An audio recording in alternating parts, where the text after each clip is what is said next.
Hello and welcome to Talking TSM, the Game House's talk show about TSM's LCS team. I'm Robert Haynes, the hostest with the mostest and the guidest with the guidiest. If you're into the world of TSM, for you guys. Did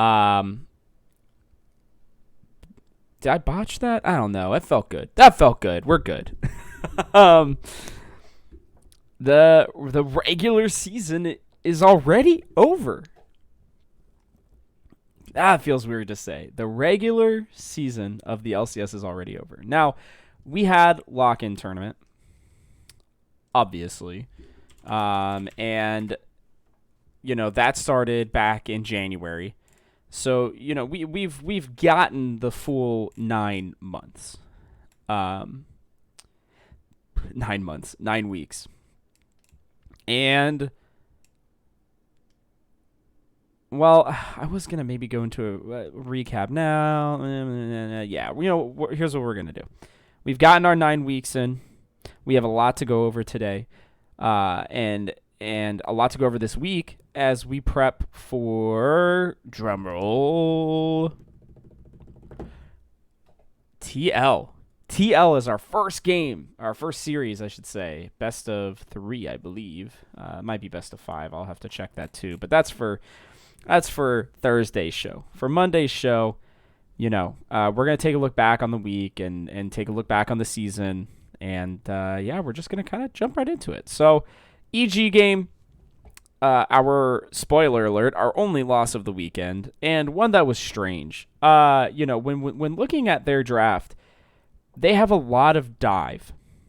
Okay, in the EG draft this past weekend, and it was strange for TSM, but between an Aatrox, a Hecarim, an Echo, and a Rel, that's a lot of dive. And TSM don't have anything that can really lock down the Xayah, because that's what Xayah does. She doesn't get locked down. And so I don't know. This draft just felt weird. TSM get the Tristana, which is fine, and they get the Lilia, which I guess Spica was just really feeling Lilia this weekend and lately, which he's been good on. Like, we've seen it. He's 5-man sleeps, right? And then TSM go with the Alistar, which is fine. I don't have any issue with that. When we're looking at their draft, Evil Geniuses have already shown the Rel. We know that the Alistar is good enough peel for the Rel. But then in the second half of the draft, TSM lead off with the Victor pick, when we haven't seen what Jizuke is going to play yet. And when they end up picking the Scion for Huni as the final pick anyways? What? If Scion is going to be the pick in the end, which is normally a safe pick, although Huni unfortunately didn't play it that way. I don't know if a lot of it was his fault necessarily, but I don't know. Either way. Why not wait and give Power of Evil the counter pick at that point? Because Victor does not have a fun time into the Echo. And we know Jizuke likes to play Echo. And in a game where Evil Geniuses have to win, right? Like, they've got to win a game this past weekend, to secure their spot in the playoffs. And, putting him on a comfort champion just makes sense. Like, I called out. I was like, yeah, Echo is something we'll need to watch for. TSM, for some reason, just don't respect it. And they just end up picking the Scion anyways when they just pick the Scion on your 4th pick, and then you give Power of Evil the counter pick into something that may be a little bit easier to deal with versus the Echo.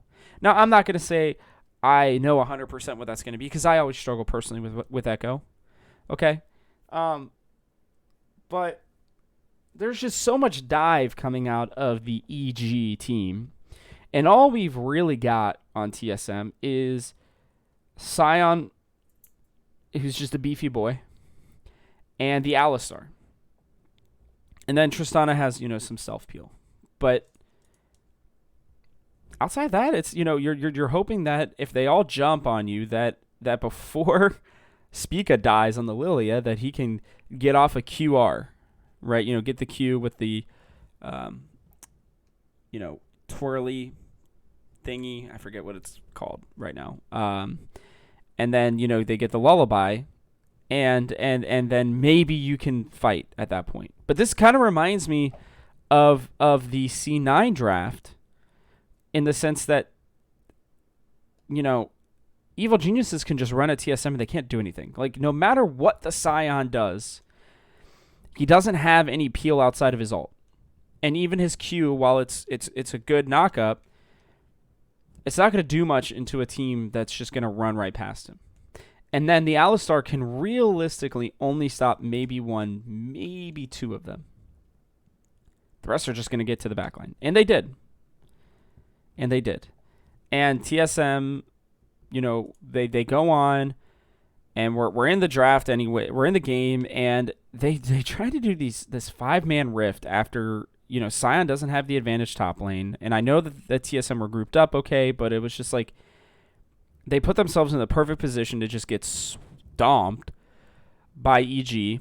And this is a trend that we've seen all season, and one that I thought that they had learned from. Screw getting and fighting over the Rift Herald. Just be done with it. Teams are losing games at Rift Herald right now. They are, and I know people keep telling me, but Rob, Rift Herald can be so valuable.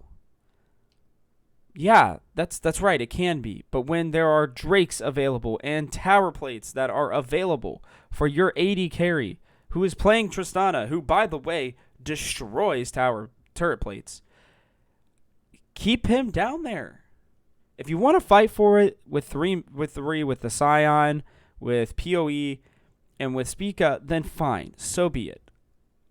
But at least keep Lost in the side lane, getting farm and getting powered up. I'm playing a lot of Tristana lately. She's OP. She is so damn strong right now. I don't understand it. I don't. I know I'm more flowery in good games, and then when there are losses, I express my frustration. I honestly, I don't care that they lost to EG. Overall, I do not care. Because in the end, it doesn't really matter. Right? Like, all we did was kind of screw IMT. Sorry, mortals. But when they start and they continue to show worrying trends, that's where I have my issue. And these 5-man fights over Rift, it's not worth it. They're not winning these. And they're continuously putting themselves into bad positions. And it was on red side too, and when you're on red side, you don't have the access to it as easily. You're not as good of a position to take it. And so I don't know. I would like to see them stop. And then, they just keep bleeding out. Huni's kind of on a different page than the rest of the team. His Scion's not only just getting caught, but he's not attacking the right targets. Like, he's not really helping to do anything other than be the meat shield, which is a part of what he's supposed to do. I get that. But it just didn't seem, like it was something that he was very comfortable on. And, that's fine. It's his first time playing it. It seems like almost every time, his first time he plays the champion in the split, it doesn't go well, and then he learns from his mistakes and he gets better. But, he's not a great Scion player, and Scion's kind of in the meta right now, and that's going to be a little bit of a problem for TSM. He's 0-3 all time with a .83 KDA. Ugh. Not good. So I'm okay with them playing Scion. I would like to see him play it more, but it's not going to probably be something we see too much in the playoffs. I would rather see him on something like the Gragas, pull out the Ornn again. Just anything else would be good for now. Yeah. Anywho, so they lose to EG. Again, they just kind of bleed out the game. You know, there are a couple fights that are maybe noteworthy, but honestly, I kind of stopped watching the game. I rewatched it, but like, you know, when it was live, I was at dinner and I was just like, you know what? I'm gonna wait and just rewatch this. I'll watch this as a VOD. Within the first 10 minutes, I knew the game was over. It almost looked like they came out like kind of half asleep and they kind of realized it didn't matter too much. And it sucks because in reality, it does matter, right? Like if they had won this game, then they would have been playing Cloud9 for a chance at first place, which would have been really nice. But alas, they don't. And they head into the IMT draft, and the game looks a lot better. They take away the horses from Xerxes, which probably means dub for the team. It did. Again, spoiler. And then, you know, they pick the Kalista, which I didn't love the Kalista pick, but I didn't hate it either. You know, there wasn't a lot of other options, and I think that they wanted, you know, Lost to be able to show that he could play, you know, a new champion. And I think, again, you know, TSM have their comfort picks, and they're getting a lot of them, and they're playing them well. And this weekend, I wanted to see some new stuff out of them. I said that. So, you know, this Kalista pick, the Scion pick, you know, we'll talk a little bit about the Golden Guardians draft, which I really liked overall. But in general, Lost can play the Kalista. It's just not going to have the same impact. And so, you know, they take this pick. That's fine. And in the first round, you know, they had to take the Renekton. They just couldn't leave it up, which is fine. We saw how well Huni did on it. And it was interesting. You know, they didn't pick their AD carry in the first round of picks, which is rare for this team. So, you know, the Kalista falls down. Again, I'm okay with it.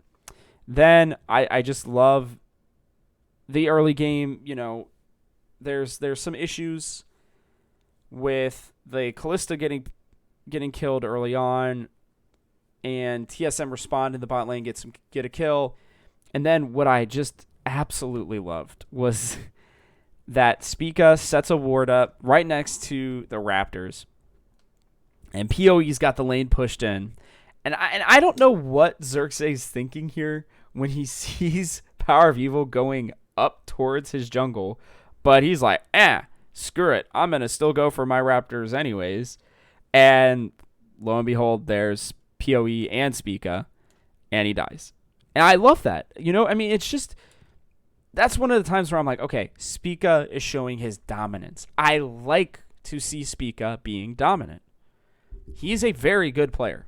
I will die on this hill. I know I've been critical of Spica, but that's just because I know how good he can be, and I think he will be. He's still so young, lacking experience. I mean, realistically, let's not forget, he has finally finished up what would be year one of his career. Like, true year one. He started, you know, last summer. We have finished now the regular season of spring. He has actually finished up what would be year one of his career. And we expect him to be like God tier. Understandably, because we've seen him do it. So I'm very happy about that. Very happy. And this was just one of those situations where I'm sitting there like, yeah, this game's over. Didn't matter. Didn't matter about anything else. They were starting to assert their will onto Xerxes, and I was a happy boy. What can I say?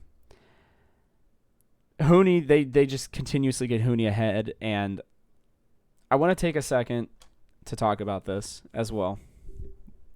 we're talking TSM. There's a lot of things to talk about. But this ability that TSM have shown to play through Huni has been a revelation for this team.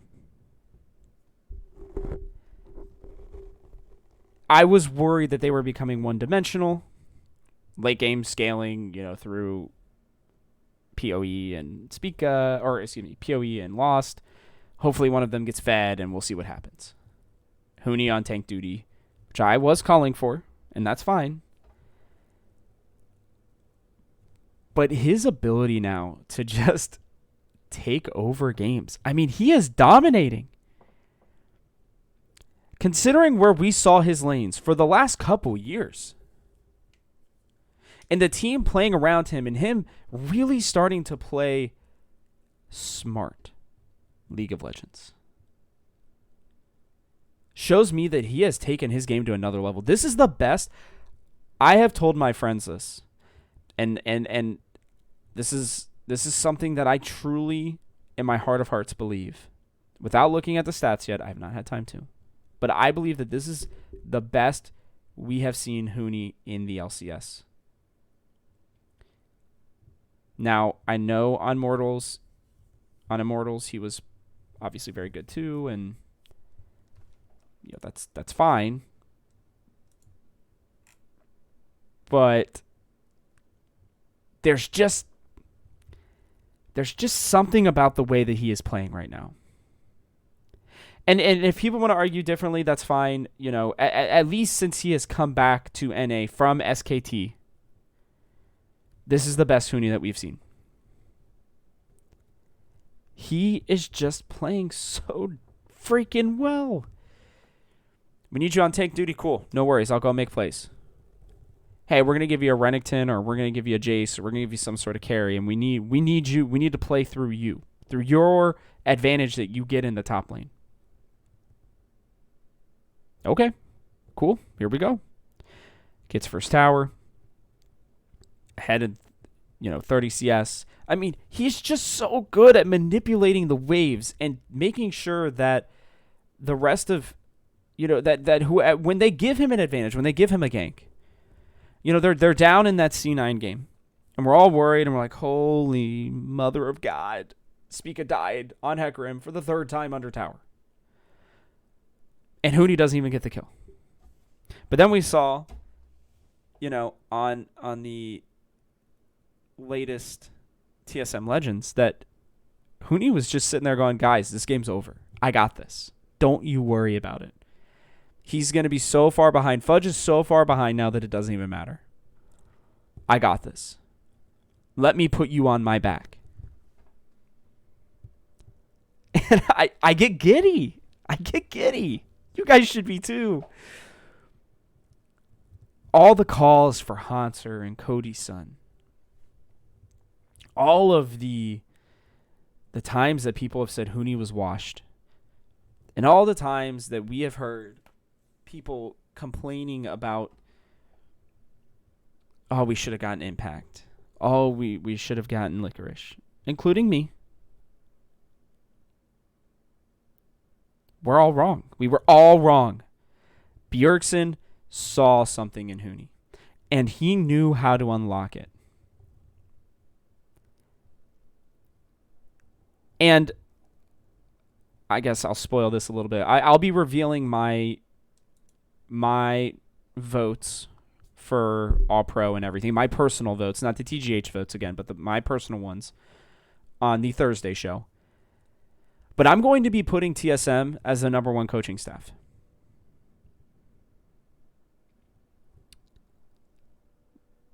Probably. It's either them or Dignitas. But either way. No. It's going to be TSM. Because, yeah, it's going to definitely be TSM. Because when you look at this team,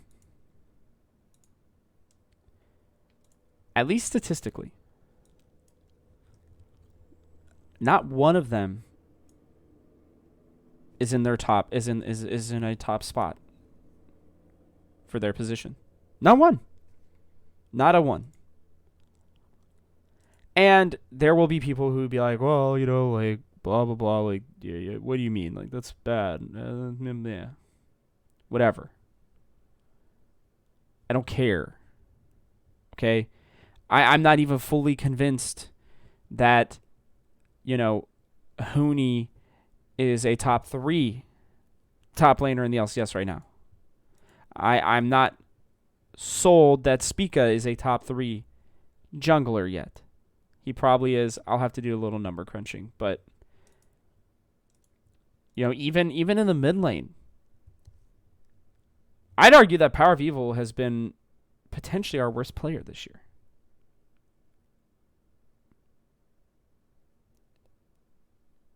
We got spring Power of Evil.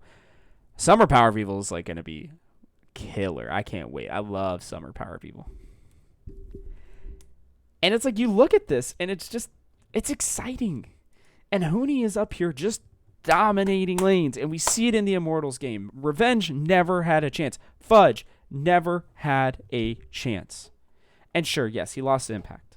Whatever. They're just playing through top lane, and he is helping them win. We continue on in the Immortals. I'll go into this a lot deeper here a little bit later. But we continue on with Immortals here. And we see them. They come down mid lane after Huni's gotten his advantage. They take the mid lane tower. They're just dominating across the map.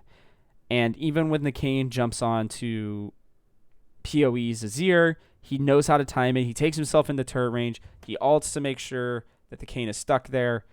Just great. Azir is very clearly an S tier champion for Power of Evil. And it's so easy to say that. Everybody's like, oh, well, yeah, obviously. And it's like, no. Like, not obviously. Azir was his 4th most played champion coming into this season. And he is now 7-1 on the champion this year. Okay? Which means that he was originally 19-15 on the champion. On Azir. Before the beginning of this year. Now, he is 26-16. It's his highest win rate champion. It's one of his best KDA champions. And the man has just been playing really well on it. He's just solid. And that's what we needed. That's what we've needed. We just needed him to be solid on it. We haven't even seen an Orianna game, by the way. His most played champion. And we have yet to see... And she's in the meta. And we have yet to see him play it since the lock-in tournament. I can't wait. I feel like that's a sleeper pick, by the way, guys. I think that's a sleeper pick. And I think if you take out the Corki, yeah, maybe Power of Evil's been having a better year than I thought. I don't know. I really gotta, like, when I do my rewards and everything, I'll take a deeper look. I haven't felt like he's been overly impactful. I feel like he's been really great at CSing, playing safe, at least keeping himself even. And I think that when I look, I'll probably see something different. But it might just be these Corki games that are screwing his stats for the season, to be honest, guys. I think that's the problem. This Corki games were really bad. I mean, atrociously bad. So, yeah, maybe he's been a lot better than I thought. I don't know. The whole team's just mixing well. Anyways. Sorry, guys. I'm just getting ahead of myself here. Azir's S tier for PoE. And if the one thing I will admit is it felt like TSM was playing a little too loose this weekend. I want them to be able to have fun. They clearly need to be confident. These were 3 teams that they are very clearly better than. A loss to EG doesn't matter in terms of how good this team is. I think normally they would beat them. And so, they were playing a little loosey-goosey. They were giving up some Drakes and giving up, some kills here and there. But overall, the Immortals game never really felt like it was in question. The one, another quick comment I have here during this game is, as you know, they're getting ready to close it out. I'm watching and I'm like, well, this Baron is obviously TSM's. Even if, Xerxes tries to do the Miracle Steal, they've got the Ren, they've got the Smite. So, two very easy things. But then I think to myself, why does EG have 2 dragons? Isn't that the whole point of playing Kalista? Is to just have insane objective control?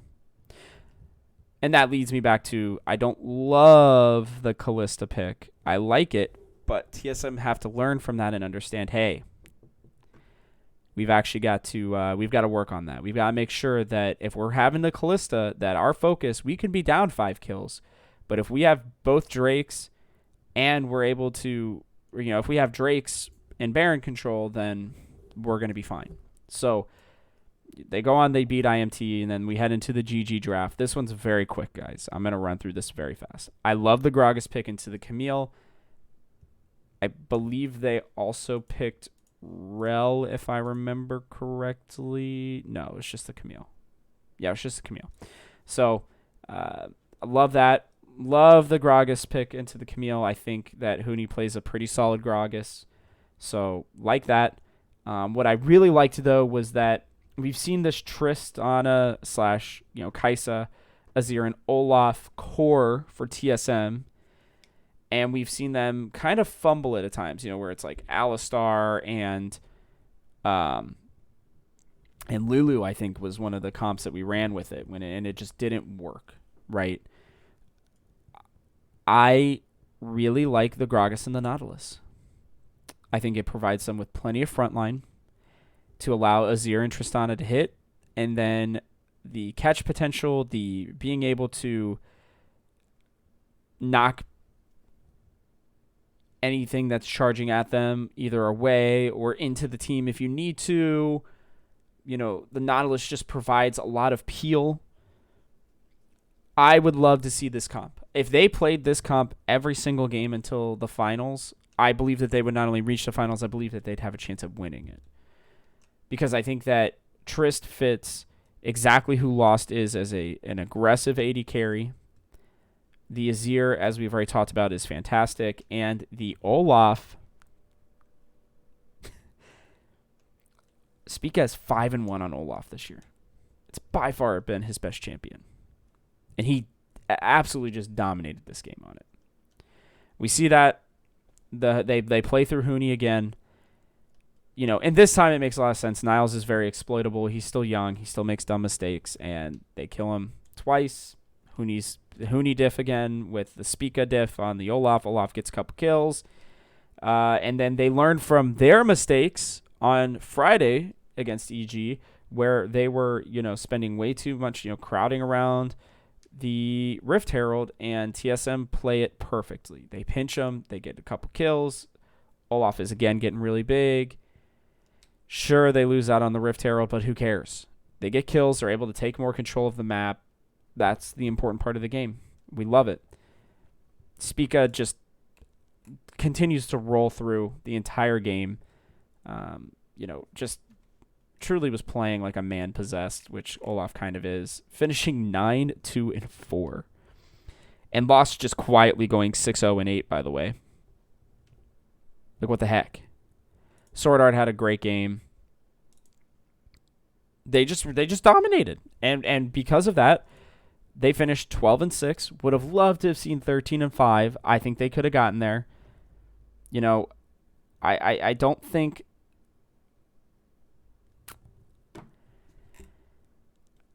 I say the EG game doesn't matter, and it doesn't. It truly does not matter overall. But the problem is that they had a chance at first. In the end, it doesn't truly end up mattering. I would have loved to have faced 100 Thieves instead in the first round. But I think that we can beat TL. And I'll go into that on Thursday. So there's your weekend games. Now it's time to look back on the season. When this team started off with the worst 2-2 I think I've ever seen them have. They get stomped by FlyQuest in game 1. They get stomped by Cloud9. They barely beat CLG. They barely beat Golden Guardians. And I am sitting there, and you guys were listening to me on this podcast, and I'm like, guys, something's got to change. Something's got to get better. Because when you combine it with their lock-in record, which was 3-4, yeah, especially after week 1, they were what? They were 4-6.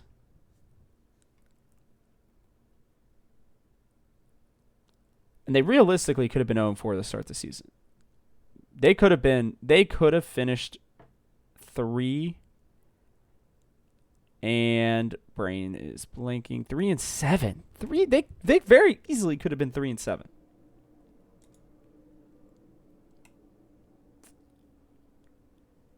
But then they go on this 6-game winning streak. Things are starting to turn around. They lose to Dignitas the first time. Lack of Drake control in that game, and they let Skarner just absolutely poop on them. They go on. They beat TL for a second time. Still lose to FlyQuest again. It's funny. It's like FlyQuest and Dignitas were their kryptonite. And now there's like a pretty good chance that they're not going to have to play Dig. EG are the 6th seed. So TSM kind of dodge a bullet there.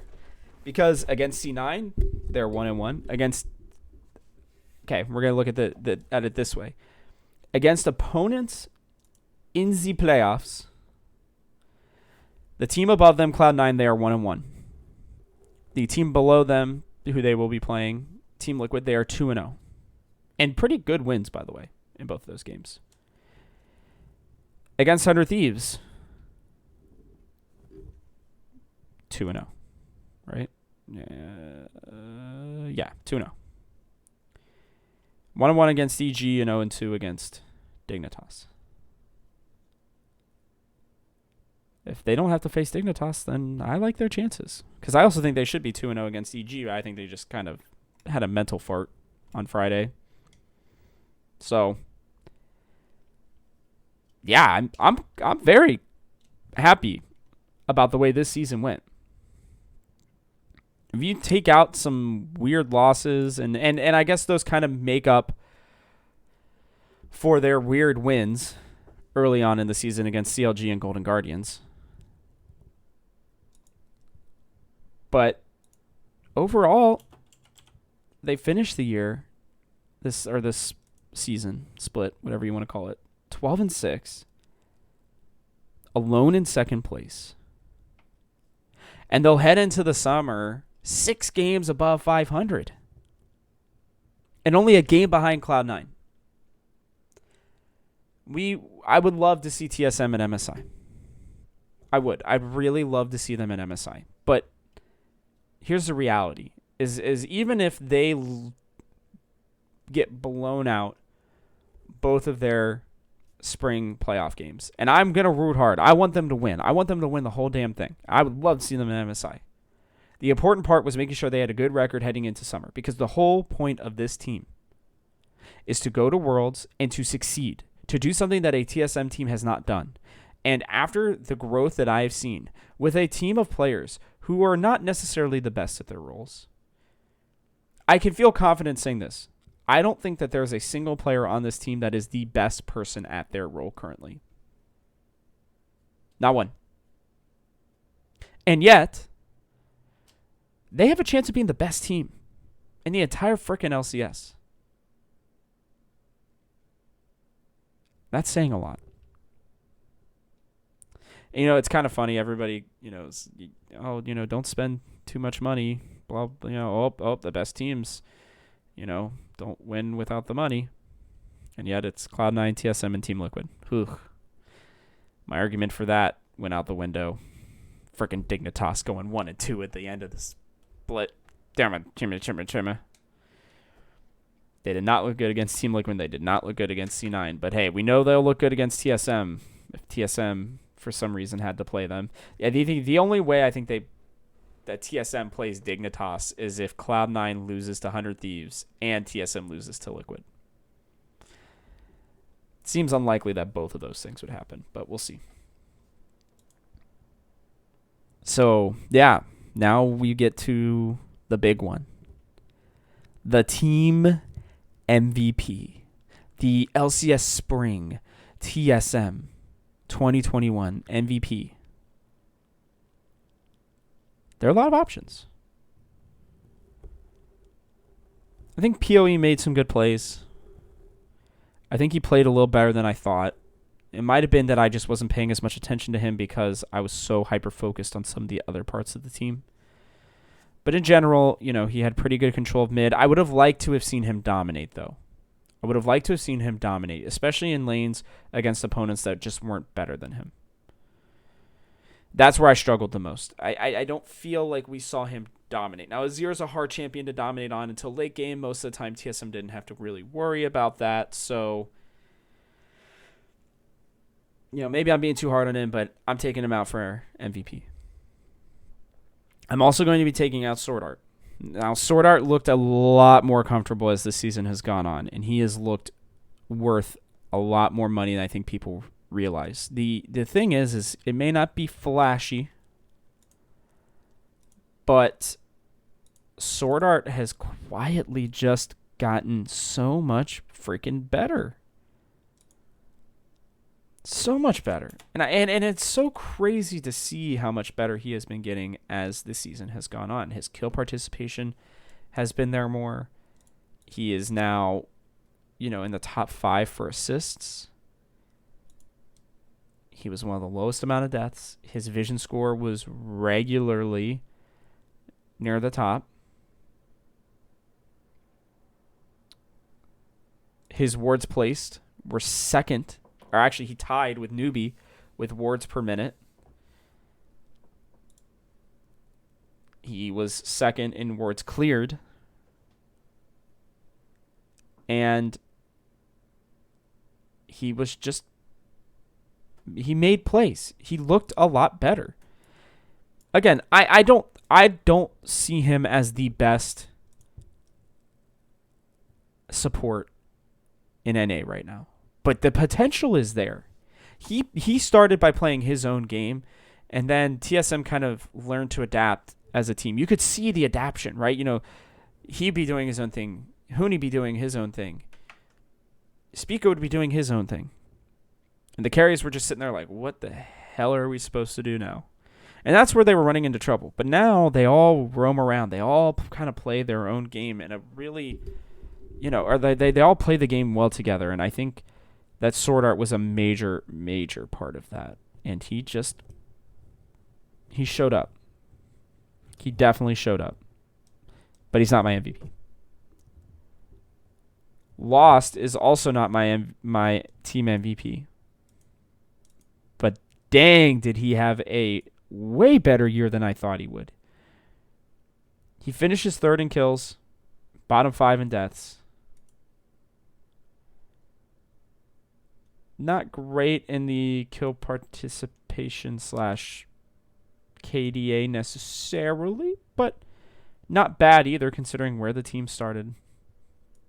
His laning's got to be a little better, I'll be honest, but he started finishing more towards the middle of the pack, which was great. His CS per minute was top 5. His damage left a lot to be desired, I'll be honest with you. But again, he was being kind of left on an island, so at times. So that's okay. When he needed to get kills, the boy got kills. And he slowly but surely worked his way up into being one of the best AD carries in the league. He's not there yet, but the potential is there. And he's still not my MVP. That leaves Spica and Huni. And I'm going to go through both of them, and then I'll give you my MVP. We'll start with the Spica as I'm working my way kind of up the ladder in terms of, from top to bottom, or from bottom to top position-wise. I was very critical of Spica, and I still don't love what he did. I mean, he still had the second least amount of kills in the LCS. And that's okay. It's not like he needed to have a lot of kills, necessarily. But at the same time, you still want to see more out of him in that regard. The one thing that he didn't do was die, really. He just didn't really die. So that was good.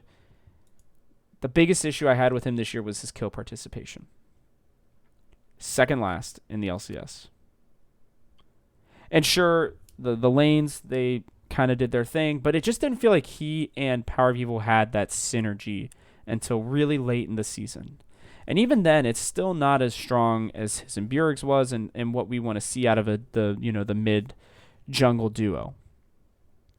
So I'm hopeful that going forward, he will be better in that regard. That said, he was still the best warder at the position, which is important. He was still one of the best ward clearers. He really worked on his vision game and moving around the map, and he didn't take unnecessary fights. And I think that was crucial for TSM. But he made some bad calls around some Drakes, some Barons, some objectives. He's got to work on that. And he can't really be missing some of the smites that he was missing. That said, he made so many plays for this team. When he did hit his smites, especially early in the year, they were winning. They were game-winning smites.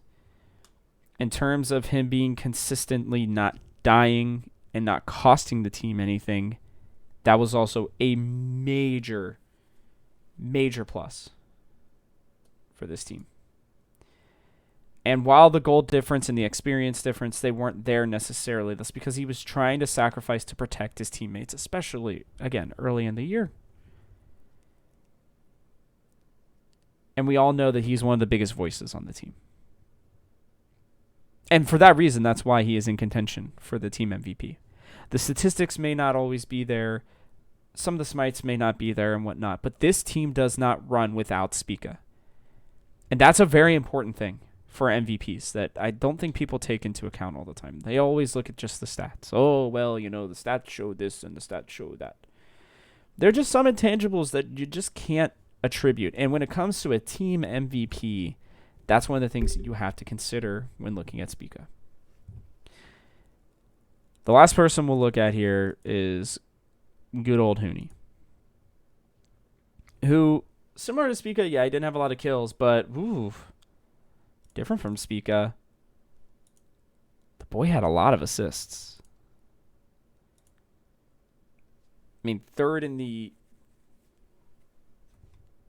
LCS for top laners. He was also third in KDA for top laners. His kill participation, third. His deaths, some of the least. Sure, he didn't get a lot of first bloods. But that's okay, because where he got his impact was through just sheer outplaying his opponents. And yes, again, gold difference. The things that we see in lane, he sacrificed a lot of that for his team. Like on his games with Shen, he would be down like 50 CS, but guess what? He was all moving all over the map, helping his teammates get ahead. That's something that we can't really forget. His damage per minute was pretty high. He actually had 26% of TSM's damage this year. This split, which is huge. Let me see where that's at comparatively. Second behind Power of Evil. And he was also placing wards and getting vision and just playing smart League of Legends. And after the first 4 or 5 games, we were all really worried. Oh no, is this coin flip Huni again? . Oh no, what is he going to do now?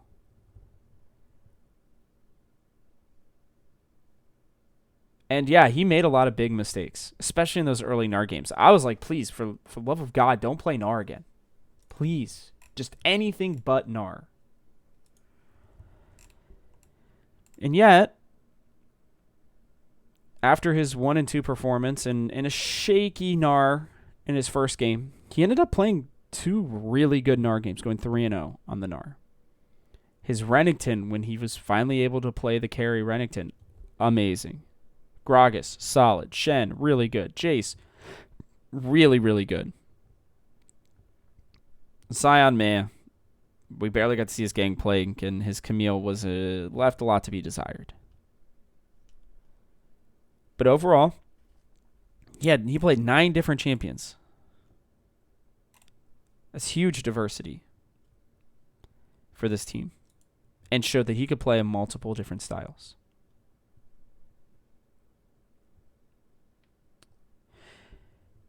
And it is for that reason that he is the team MVP, in my opinion. Even after these mistakes, when I look at how this team won games, Huni was such a major, major part of all of them. Whether he was hitting great Gnar ults or making just solid plays around the map, spreading his advantages on the Renekton or the Jace. When they called and they said, Huni, we need you to just sit in a side lane and play weak side. Cool. I can be weak side God. Cool. We need you to carry. Awesome. It's my time to shine again. And none of these games better exemplified that than the C9 game, to me. The team's down. They're losing in every lane basically, except for top lane at the time. And yes, I understand Fudge is not the best player on C9, but he's still solid. Okay, it's not like Huni's that much better than him. At least in terms of what we thought at that point. And yet in one of the biggest games of the year, against the best team in the LCS at that time, Huni says, let me put this team on my back. I understand the game. I know how to make Fudge totally useless. And if they have a useless person, and we have a useless person, but their useless person is more important to their team comp because he's their only form of any sort of tankiness,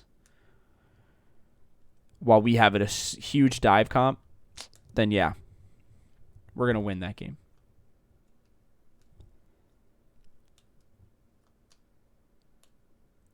I don't know, man.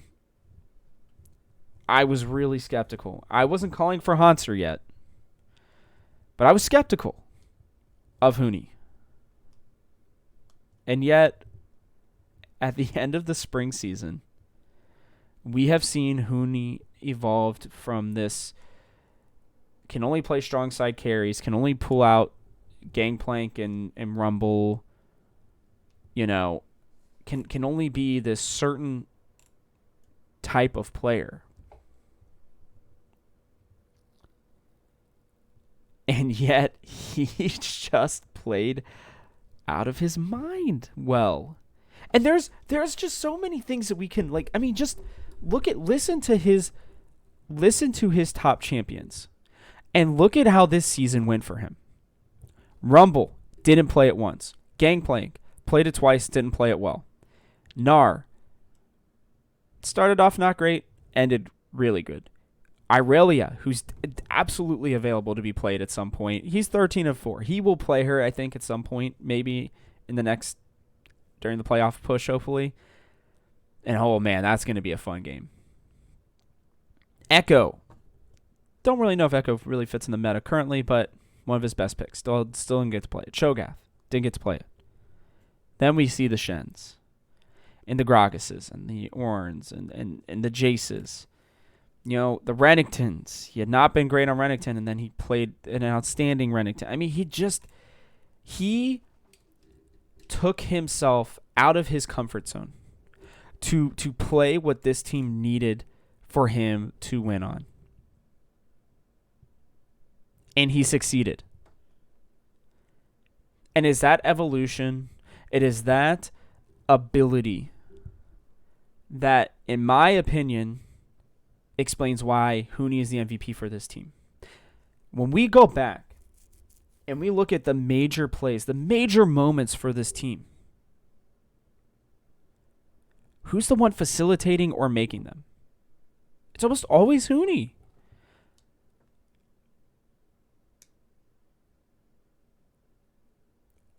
And it's just so comforting to know that not only is he playing well, but he's doing so on champions and in styles that he hasn't known very well, or he hasn't played very well, or he doesn't know them. And all I can say is I'm excited for him going forward. And even if he struggles in playoffs, or even if he struggles early on in the summer, I want to see them give him the full year. Go trade Hanser to somebody else who needs him. Maybe. I don't even know who needs him right now. But I guess maybe Golden Guardians. But I think they're trying to roll young. So I doubt that would be a place for him to go. But either way, I just let's forget about the Hanser talk for now with him. Let's forget that Hanser's even there starting next summer. Because I feel confident in Huni right now. And I think I will going forward too. Doubt you're listening to this, Huni, or I doubt anybody on TSM's listening. No, that's not true. There are probably some people on TSM who might listen here or there. But I don't know if Huni's listening. But if you are, or if somebody on TSM is listening, tell Huni I'm proud of him. And I appreciate the sacrifices that he made and the way that he played to make this team better. Because he is my TSM spring regular season MVP. All right. And with that, I do want to do one last thing here real quickly. I want to combine the record for TSM. So, 3 and 4 with their 12-6 record. So that would put them at 15 and 10. 15 and 10 for this whole period of time. Not great, but certainly better than I thought it was going to be. I was really prepared for a pretty long and not great spring from this team. And yet, here we are, heading into playoffs. And because of that, you should make sure that you are ready to go on Thursday. Because Thursday is going to be a banger, fam. We got a lot to go over, and we got a lot to dive into on TL. I'm going to spend as much time as I can possibly find to really dive into Thursday's show and make sure that it's a good one. Expect another longer episode, but that's a positive in my mind because, wow, we've got a lot to go over, to say the least. So, if you like the show, please take a second to like, subscribe, and comment if you're watching on our YouTube channel. Hit that bell icon so you don't miss another episode. I also want to make this the #1 TSM podcast on all podcasting platforms. If you feel so inclined, please leave a review, especially if you're on Apple. Thank you. And I kind of forgot about this until right now. I was talking with the fam over on the Talking TSM Discord, which you should totally join, by the way. And TSM needs like a nickname. And I was wondering, there's some teams in traditional sports. Now it's for a different reason, but they're called the Middies. MIDDIES. And I wonder if we could maybe get this going. Maybe we call our boys the Middies. I think it could be fun. Let me know. Please share this with your friends. Hit me up at TGH Robert Haynes or on the Gamehouse's Twitter at TGH Esports. Head to thegamehouse.com for a TSM content all the time, or as much as I can possibly get to it. And with that, thank you for tuning in. The show comes out every Monday and Thursday and is exclusively for your TSM earholes. I'm Robert Haynes, and this has been Talking TSM. See you Thursday.